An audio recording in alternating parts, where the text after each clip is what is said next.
In the gilded halls of Aldemir Palace, where centuries of tradition whispered through marble corridors, Prince Alexander and Princess Catherine never imagined that a single photograph would threaten to bring down the monarchy itself. The image, grainy and taken from a distance, showed two figures who looked remarkably like the royal couple entering a building that had become synonymous with scandal across the globe. The morning sun cast long shadows across the palace gardens as Prince Alexander stood at his office window, watching the groundskeepers tend to the rose beds that had bloomed for over 300 years. His reflection stared back at him, showing a man who had aged considerably in the past week. The weight of the crown, even as heir apparent, had never felt heavier than it did in this moment. "Your Royal Highness," came the voice of his private secretary, James Whitmore, from behind him. The man's usual composed demeanor showed cracks of stress that had appeared since the story broke 5 days ago. "The communications team is ready for the morning briefing." Alexander turned from the window, straightening his tie with hands that betrayed the slightest tremor. The past week had been a whirlwind of crisis meetings, legal consultations, and sleepless nights. The photograph that had appeared on the front page of every major newspaper in the kingdom showed two figures entering the Belmont estate, the sprawling property that had belonged to the disgraced financier Marcus Thornfield before his arrest and subsequent death in custody. Thornfield had been the kingdom's most notorious criminal, a man who had used his wealth and connections to exploit the vulnerable while maintaining a facade of respectability. His death in prison had shocked the nation, but not as much as the revelations that followed about his extensive network of powerful friends and associates. The photograph in question had been taken 3 years ago, according to the metadata, during a time when Alexander and Catherine had indeed visited several charitable organizations and private functions. The problem was that neither of them could remember visiting the Belmont estate, and their official schedules showed no record of such a visit. As Alexander made his way through the palace corridors toward the communications office, he reflected on how quickly life could change. Just a week ago, he and Catherine had been preparing for their upcoming tour of the Commonwealth nations, focusing on youth education and mental health initiatives. They had been receiving praise for their modernization efforts and their ability to connect with younger generations. Now, every step they took was shadowed by security concerns and media speculation. The palace grounds, usually a sanctuary, felt like a fortress under siege. Photographers with telephoto lenses camped outside the gates, and news helicopters circled overhead like mechanical vultures. The communications office buzzed with activity as Alexander entered. Charts and timelines covered the walls, and several large monitors displayed news feeds from around the world. Princess Catherine was already seated at the oval conference table, her usual warm smile replaced by a look of determined resolve. Catherine had always been the stronger of the two when it came to handling public scrutiny. Where Alexander tended to internalize stress, she faced challenges head-on with a clarity that had served them well throughout their marriage. Today, however, even she showed signs of the strain they were both under. "Good morning," Alexander said, taking his seat beside his wife. The room fell silent as the assembled team of advisors, lawyers, and communications experts turned their attention to the royal couple. Sir Richard Pemberton, the palace's director of communications, cleared his throat and began the briefing. "Your Royal Highnesses, the situation has become increasingly complex overnight. 3 more publications have picked up the story, and social media engagement is reaching unprecedented levels." He gestured to one of the monitors, which displayed a scrolling feed of comments and posts. The public reaction was divided, with some expressing unwavering support for the royal family, while others demanded answers and transparency. "What's our legal position?" Catherine asked, her voice steady despite the circumstances. Margaret Thornbury, the palace's chief legal counsel, opened a thick folder before responding. "We've conducted a thorough review of all official records and personal schedules for the period in question. There is no documentation of any visit to the Belmont estate by either of your Royal Highnesses. However, we must consider the possibility that this was an unofficial or private visit that wasn't recorded through normal channels." The room fell silent at this suggestion. Unofficial visits were not unheard of, particularly for charitable work or sensitive meetings that required discretion. However, the timing and location of this alleged visit made it potentially explosive. "Have we been able to authenticate the photograph?" Alexander asked. Dr. Sarah Mitchell, a digital forensics expert who had been consulting with the palace, spoke up. "The initial analysis suggests the image hasn't been obviously manipulated, but modern techniques can be incredibly sophisticated. We're conducting a more detailed examination, but it will take several more days to complete." As the briefing continued, Alexander's mind wandered to the broader implications of the crisis. The monarchy had survived scandals before, but this was different. The connection to Thornfield, even if innocent, tapped into public concerns about privilege, accountability, and the secretive nature of the establishment. He thought about his grandmother, Queen Margaret, who had ruled with dignity and wisdom for over 60 years. She had weathered her own storms, from political upheavals to family scandals, always maintaining the dignity and mystique that the institution required. Now, in her final years, she was watching her legacy potentially crumble under the weight of a single photograph. "Your Royal Highnesses," Sir Richard continued, "we need to make a decision about how to respond. The longer we remain silent, the more the speculation grows. However, any statement we make will be scrutinized intensely." Catherine leaned forward, her journalist's instincts from her pre-royal career coming to the fore. "What exactly are people saying? Beyond the obvious questions about the photograph, what narrative is developing?" "The primary concern," Sir Richard replied carefully, "is about transparency and accountability. There are questions about what members of the royal family knew about Thornfield's activities and when they knew it. Some are suggesting that there was a systematic cover-up." Alexander felt his jaw tighten. The suggestion that they had been complicit in covering up criminal activity was not just insulting, but potentially devastating to the institution they represented. "We need to consider our options carefully," Margaret advised. "A full denial could backfire if additional evidence emerges. However, remaining silent could be interpreted as guilt." The morning briefing stretched on for 2 hours, covering every aspect of the crisis from legal implications to media strategy. By the time it concluded, Alexander felt overwhelmed by the complexity of the situation and the weight of responsibility on his shoulders. As the room emptied, Catherine remained behind with Alexander. For the first time in days, they were alone together without advisors, lawyers, or security personnel hovering nearby. "How are you holding up?" Catherine asked, reaching across to take his hand. "I keep thinking about my grandmother," Alexander replied. "She's given her entire life to this institution, and now we might be the ones to bring it down." Catherine squeezed his hand. "We haven't done anything wrong, Alex. Whatever that photograph shows, we know the truth about who we are and what we stand for." "Do we?" Alexander asked, voicing the doubt that had been growing in his mind. "Sometimes I wonder if we really know what happened during those months. We attended so many events, met so many people. Is it possible we crossed paths with Thornfield without realizing it?" The question hung in the air between them, representing the uncertainty that had plagued them both since the story broke. Memory could be fallible, especially when dealing with the countless faces and events that filled their public schedules. Later that afternoon, Alexander found himself in his private study, reviewing personal photographs and diary entries from the time period in question. The room, lined with leather-bound books and family portraits, had always been his sanctuary within the palace. Today, it felt like a place of investigation rather than refuge. As he flipped through the pages of his personal journal, he tried to reconstruct those months 3 years ago. There had been the Children's Hospital opening in Manchester, the Environmental Summit in Edinburgh, the Veterans Charity Gala in London. Each event was documented with notes about the people they met and the conversations they had. But memories could be imperfect, especially when filtered through years of similar events and encounters. Alexander found himself questioning details he had once been certain about, wondering if there were gaps in his recollection that could explain the mysterious photograph. The sound of his private phone ringing interrupted his thoughts. The caller ID showed it was his younger brother, Prince William, calling from his military posting overseas. "Alex?" William's voice came through clearly despite the distance. "I've been following the news. How are you and Catherine managing?" "It's been challenging," Alexander replied, grateful for his brother's support. "The uncertainty is the worst part. We can't definitively prove we weren't there, which makes it difficult to mount a strong defense." "But you don't remember being there?"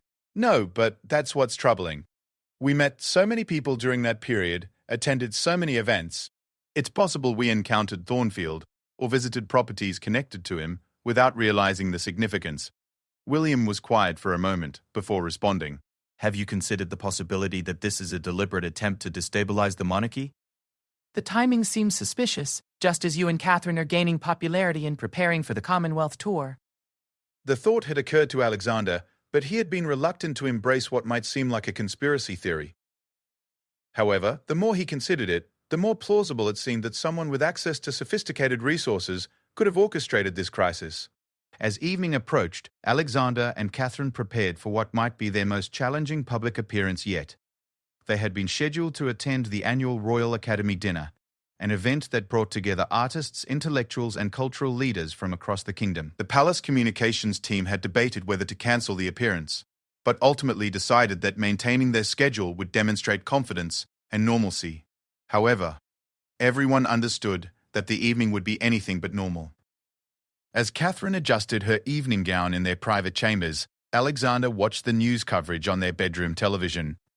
The commentary was relentless, with experts analyzing every aspect of the crisis, from legal, constitutional, and public relations perspectives. "Are you ready for this?" Catherine asked, turning from the mirror. Alexander looked at his wife, admiring her strength and grace under pressure. She had transformed from the confident journalist he had met 10 years ago into a royal who embodied both tradition and modernity. Tonight, they would need every ounce of that strength. "As ready as we'll ever be," he replied, offering his arm as they prepared to face the cameras, the crowds, and the questions that awaited them. The Royal Academy dinner would be their first public appearance since the scandal broke, and everyone would be watching for signs of guilt, defiance, or weakness. As they walked toward the palace entrance, where their car waited, Alexander felt the weight of history and the hopes of the institution they represented. The evening ahead would be crucial in determining whether they could weather this storm or whether the photograph that had appeared so mysteriously would indeed bring down the crown that had endured for centuries. The Royal Academy's grand ballroom glittered under crystal chandeliers as Alexander and Catherine made their entrance. The usual warm applause that greeted their arrival was notably subdued, replaced by a polite but cautious reception from the assembled guests. Every face in the crowd seemed to carry an unspoken question. Every glance felt like an examination. Catherine maintained her composure with practiced elegance, but Alexander could sense the tension in her posture as they moved through the receiving line. The evening's host, Sir Marcus Blackwood, greeted them with his usual warmth, but even he seemed more formal than usual. "Your Royal Highnesses," Sir Marcus said, his voice carrying just a hint of nervousness, "thank you for joining us despite the challenging circumstances." "Art and culture don't pause for politics," Catherine replied smoothly, though Alexander caught the slight emphasis on the word politics, suggesting her view that the crisis was more manufactured than substantive. As they circulated through the room, making conversation with artists, writers, and cultural figures, Alexander became acutely aware of the careful choreography everyone seemed to be following. People approached them with respectful enthusiasm. The conversations felt slightly strained, as if everyone was consciously avoiding the elephant in the room. Dr. Helena Morrison, a prominent historian who had written extensively about the monarchy, approached them during the cocktail hour. Her presence was particularly significant because she had been among the more vocal critics of royal secrecy in recent years. "Your Royal Highnesses," she said with a slight curtsy, "I wanted to express my support during this difficult time. I've been following the story closely, and I must say, the lack of concrete evidence is quite telling." Alexander felt a surge of gratitude for her public support, but also recognized the strategic nature of her statement. Dr. Morrison was known for her analytical approach to royal affairs, and her endorsement carried weight in academic and media circles. "Thank you, Dr. Morrison," Alexander replied. "We're confident that the truth will emerge as the investigation continues." "Have you been able to shed any light on the circumstances surrounding the photograph?" she asked carefully. Catherine stepped forward slightly. "We're cooperating fully with all inquiries. Our primary concern is ensuring that the facts are established clearly and transparently." The conversation continued for several minutes, touching on broader issues of royal accountability and public trust. Alexander found himself impressed by Catherine's ability to address the concerns while maintaining dignity and avoiding defensive responses. As the evening progressed, they found themselves seated at the head table with some of the kingdom's most influential cultural figures. The conversation during dinner was deliberately kept away from current events, focusing instead on upcoming exhibitions, literary prizes, and cultural initiatives. However, Alexander noticed that several guests seemed distracted, occasionally glancing at their phones discreetly. During the main course, Sir Marcus excused himself briefly, returning with a concerned expression that he tried unsuccessfully to hide. It wasn't until they were preparing to leave that Alexander learned what had caused the disturbance. James Whitmore approached them as they made their farewells, his face grave. "Your Royal Highness," he said quietly, "there's been a development. We need to return to the palace immediately." The car ride back was tense and silent. Catherine held Alexander's hand as they both stared out at the London streets, wondering what new crisis awaited them. The city lights blurred past as their security detail navigated through traffic with practiced efficiency. Upon arriving at the palace, they were immediately escorted to the communications center, where the late-night crisis team had assembled. Sir Richard Pemberton looked exhausted, his usually immaculate appearance showing signs of the stress they were all under. "What's happened?" Alexander asked immediately upon entering. "Another photograph has emerged," Sir Richard replied, gesturing to the large monitor at the front of the room. "This one appears to show your Royal Highnesses leaving the Belmont estate. The image was similar in quality to the first, grainy and taken from a distance, but it clearly showed two figures walking away from the building. The man was wearing a dark suit that looked similar to what Alexander typically wore to such events, and the woman beside him had hair and bearing that resembled Catherine's." "When was this taken?" Catherine asked, her voice steady despite the implications. "According to the metadata, approximately 30 minutes after the first photograph. The news outlet that received it is planning to publish tomorrow morning." Alexander stared at the image, trying to process what it meant for their situation. If the first photograph could be explained as a case of mistaken identity or digital manipulation, two photographs made such explanations much more difficult to sustain. "Has this been authenticated?" he asked. Dr. Mitchell, who had been working on the digital forensics, stepped forward. "Preliminary analysis suggests the same characteristics as the first image. No obvious signs of manipulation, but again, modern techniques are quite sophisticated." "Who provided this photograph?" Catherine asked. "The source remains anonymous," Sir Richard replied. "The news outlet claims they received it through secure channels, similar to the first image." The room fell silent as everyone contemplated the implications. Two photographs suggested either a coordinated disinformation campaign or genuine documentation of events that neither Alexander nor Catherine could remember. Margaret Thornbury, the legal counsel, cleared her throat. "Your Royal Highnesses, this significantly complicates our position. While we can challenge one photograph as potentially fabricated or mistaken identity, two images create a pattern that will be much harder to dismiss." "What are our options?" Alexander asked, though he suspected he already knew the answer. "We can continue to deny any recollection of visiting the estate," Margaret replied carefully. "However, we must also consider the possibility that there's an explanation we haven't yet discovered." The suggestion hung in the air like a challenge. Alexander looked at Catherine, seeing his own confusion and frustration reflected in her eyes. They had both racked their memories, reviewed schedules, and consulted with staff who might have arranged such a visit. Nothing had emerged to explain how they could have been at the Belmont estate without any record or memory of the visit. "I think," Catherine said slowly, "we need to consider all possibilities, including ones we might find uncomfortable." There was a chance, however remote, that they had indeed visited the estate for reasons that weren't documented through official channels. Perhaps it had been arranged privately for security reasons, or maybe it was related to confidential charity work that required discretion. The meeting continued past midnight with various scenarios being discussed and analyzed. The possibility of a sophisticated frame-up was explored, as was the potential that someone within their own circle might have arranged visits that weren't properly documented. Dr. Jennifer Hayes, a memory specialist who had been consulting with the palace, offered another perspective. "It's worth noting that memory can be affected by stress and the passage of time. If this was a brief routine visit that didn't seem significant at the time, it's possible that it simply didn't form a strong memory trace." The suggestion that they might genuinely not remember being at the estate was both reassuring and terrifying. If true, it meant they weren't lying. But it also raised questions about their awareness of their own activities and associations. As the meeting finally concluded in the early hours of the morning, Alexander and Catherine returned to their private chambers, both exhausted but too wired to sleep. They sat together in their sitting room, sharing a pot of tea as they tried to process the evening's developments. "What if we really were there?" Catherine asked quietly. "What if there's some explanation we haven't thought of? I've been thinking about that trip to Scotland 3 years ago. We had several days that weren't fully scheduled, time that was supposed to be private. Is it possible something was arranged during that period?" "By whom?" Catherine asked. "James would have known, and he's checked all his records. The security team would have been involved, and they've found nothing.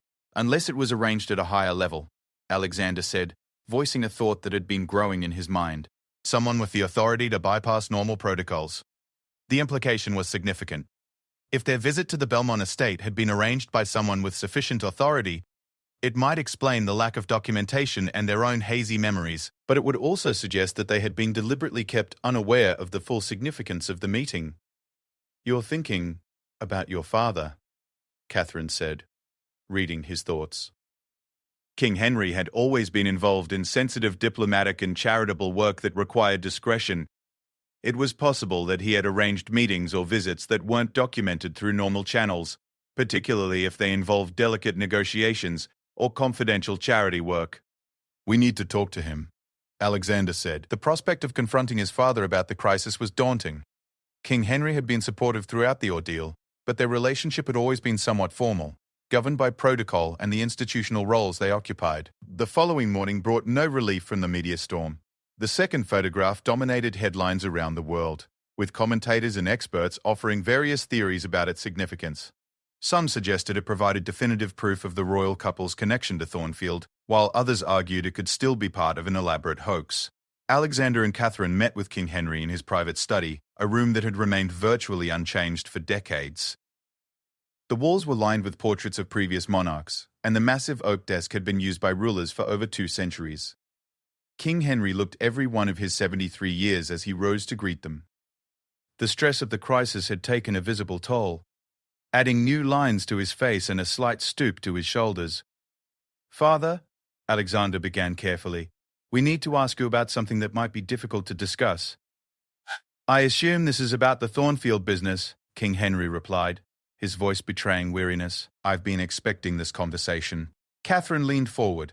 "Is there any possibility that you arranged meetings or visits during our Scotland trip that weren't documented through normal channels?" King Henry was quiet for a long moment, staring out the window at the palace gardens. When he finally spoke, his voice was heavy with regret. "There are aspects of royal duty that aren't always recorded in official schedules," he said slowly. "Sometimes, for reasons of security or sensitivity, arrangements are made through informal channels." Alexander felt his heart racing. "Are you saying we did visit the Belmont estate?" "I'm saying," King Henry replied carefully, "that there are conversations and meetings that take place in the service of the Crown that aren't always fully documented. The question isn't whether such meetings occur, but whether they were appropriate and legal." The admission, careful as it was, felt like a thunderbolt. Alexander realized they might indeed have been at the Belmont estate, possibly without fully understanding the significance of their visit at the time. "Was Thornfield involved in charity work?" Catherine asked. "Marcus Thornfield was involved in many things," King Henry replied. "Some legitimate, some questionable, and some, as we later learned, criminal. At the time, his reputation, while not spotless, hadn't yet been completely destroyed." The conversation continued for over an hour, with King Henry gradually revealing more about the complex web of relationships and obligations that governed royal activities. It became clear that the monarchy operated in a world where the lines between public duty, private charity, and political necessity were often blurred. As they prepared to leave, King Henry made one final observation that would stay with Alexander for days to come. "The crown has survived for centuries not because it's perfect, but because it's adaptable. This crisis, however it resolves, will either strengthen the institution or fundamentally change it. Either way, the monarchy that emerges will be different from the one that existed before." That afternoon, as Alexander and Catherine prepared for what would be their most important public statement yet, they both understood that they were at a crossroads, not just for their own reputations, but for the future of the institution they represented. The morning of the press conference dawned grey and drizzling, as if the weather itself reflected the somber mood within Aldemir Palace. Alexander stood before his bathroom mirror, adjusting his tie for the 3rd time, his hands betraying the nervousness he was trying to suppress. Today would determine not just his and Catherine's future, but potentially the fate of an institution that had endured for nearly a millennium. In the weeks since King Henry's revelation, a clearer picture had begun to emerge. Through careful investigation and discreet inquiries, palace staff had pieced together fragments of memory and documentation that painted a complex portrait of events from 3 years ago. The visit to the Belmont estate had indeed occurred, arranged through channels so confidential that even their closest advisors hadn't been fully informed. It had been part of a broader initiative to engage wealthy philanthropists in supporting youth education programs, with Thornfield presenting himself as a reformed character, eager to contribute to society. Catherine appeared in the doorway, already dressed in the navy blue suit she had chosen for the press conference. She looked composed, but Alexander could see the tension in her shoulders and the careful way she moved, as if she were conserving energy for the ordeal ahead. "The communications team is ready," she said softly. "Sir Richard says the media response has been unprecedented. They've had to move the conference to the main ballroom to accommodate everyone." Alexander nodded, taking one last look at his reflection. In a few hours, he would either begin rebuilding public trust or watch the monarchy enter its most serious crisis in centuries. The palace corridors seemed longer than usual as they made their way to the ballroom, passing portraits of ancestors who had faced their own scandals and challenges. Alexander found himself wondering what advice they might offer if they could speak across the centuries. The ballroom had been transformed into a media center, with cameras, lighting equipment, and rows of chairs filling the space where elegant parties had once been held. The assembled journalists represented news organizations from around the world, all eager to witness what many were calling a defining moment for the modern monarchy. Sir Richard conducted a final briefing as they prepared to enter. Remember, stay calm, be honest within the bounds we've discussed, and don't allow yourselves to be drawn into speculation about matters that are still under investigation. Alexander and Catherine took their positions behind the podium, the royal coat of arms displayed prominently behind them. The room fell silent as they faced the sea of cameras and recording equipment. "Ladies and gentlemen," Alexander began, his voice steady despite his inner turmoil, "thank you for being here today. Princess Catherine and I have asked for this opportunity to address the questions and concerns that have arisen regarding photographs published in recent weeks." He paused, making eye contact with several journalists in the front row. "First, let me be absolutely clear. We have never knowingly associated with criminal activity of any kind, nor have we ever sought to conceal information relevant to any investigation." The statement had been carefully crafted to acknowledge their visit to the Belmont estate while emphasizing their ignorance of Thornfield's criminal activities at the time. Catherine stepped forward to continue. 3 years ago, as part of our ongoing charitable work focused on youth education, we participated in a series of meetings with potential philanthropic partners. These meetings were arranged through established protocols designed to protect both security and privacy. One of these meetings took place at the Belmont estate, where we were introduced to Marcus Thornfield as someone interested in supporting educational initiatives for disadvantaged young people.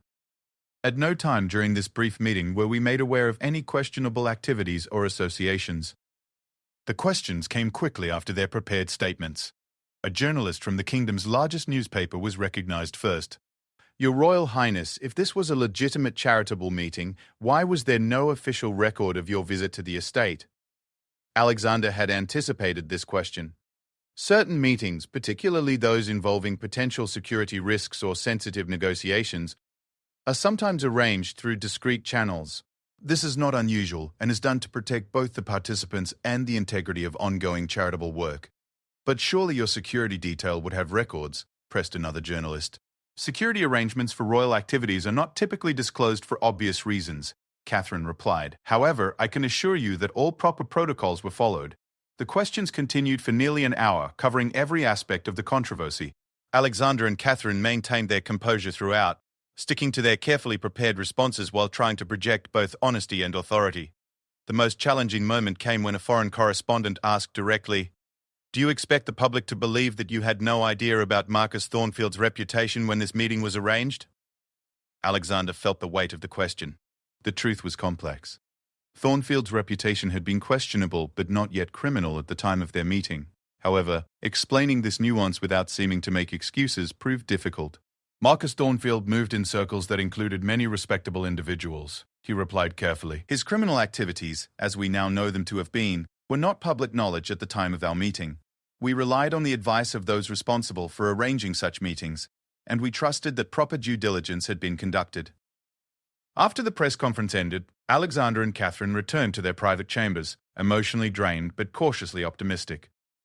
The initial media response seemed measured, with most outlets focusing on their explanation rather than dismissing it outright. However, the real test would come in the following days as public opinion polls were conducted and the long-term impact of their statements became clear. That evening, they received an unexpected visitor. Queen Margaret, despite her advanced age and recent health concerns, had requested a private meeting. She arrived at their chambers with minimal fanfare, her presence commanding respect despite her frail appearance. "Grandmother," Alexander said, rising to greet her with a gentle embrace. "Sit down, both of you," she said, her voice still carrying the authority that had defined her reign. "We need to talk about what comes next." For the next hour, Queen Margaret shared wisdom gained from 7 decades of public service. She spoke about previous royal scandals, the evolution of media scrutiny, and the institution's remarkable ability to adapt and survive. The monarchy has endured because it represents something larger than the individuals who serve it, she said. This crisis, difficult as it has been, may ultimately strengthen that understanding. She looked directly at Catherine. You handled today very well, my dear. The public needs to see strength and dignity, not defensiveness or self-pity. To Alexander, she said, your father was right to arrange meetings that weren't fully documented. Sometimes royal duty requires operating in areas that aren't entirely comfortable. The key is ensuring that such activities serve the greater good. The conversation provided both comfort and perspective. Queen Margaret's endorsement of their handling of the crisis carried enormous weight, both within the family and potentially with the public. Over the following weeks, the story gradually began to fade from the front pages. Follow-up investigations by several news organizations found no evidence of wrongdoing beyond the single meeting, and public opinion polls showed that most citizens accepted their explanation. More importantly, the crisis had prompted a broader conversation about transparency and accountability within the monarchy. New protocols were established for documenting royal activities, and a more open approach to discussing the complexities of royal duty was adopted. 3 months after the press conference, Alexander and Catherine finally embarked on their postponed Commonwealth tour. The enthusiastic reception they received in each country suggested that the crisis, while damaging, had not fundamentally undermined their role or reputation. During a quiet moment in Sydney, as they watched the sunset over the harbour, Catherine reflected on how the experience had changed them. I think we're stronger for having gone through this, she said. Not just as a couple, but in our understanding of what we represent. Alexander agreed. The crisis forced us to confront uncomfortable truths about the complexity of royal duty. In the end, that honesty may have been exactly what the institution needed. The scandal that had threatened to bring down the monarchy ultimately became a catalyst for its modernization. By confronting the crisis with transparency and dignity, Alexander and Catherine had demonstrated that the crown could adapt to contemporary expectations while maintaining its essential character. As their plane prepared for the final leg of their tour, Alexander looked out at the clouds below and reflected on his grandmother's words. The monarchy had indeed survived, because it represented something larger than any individual scandal or crisis. The photographs that had once seemed so threatening now served as a reminder that even institutions built on centuries of tradition must be willing to evolve and be held accountable. In facing their greatest challenge, the royal couple had discovered not just their own strength, but the enduring power of truth and transparency. The crown's shadow had briefly darkened their reign, but it had also revealed the light that could shine through when faced with courage and honesty. The monarchy would continue, changed but not diminished, carrying forward both its ancient traditions and its capacity for renewal. In the end, the crisis that had seemed likely to destroy them had instead proven that the institution they served was strong enough to withstand scrutiny, wise enough to learn from its mistakes, and resilient enough to emerge stronger than before. The photographs had told one story, but their response had written another.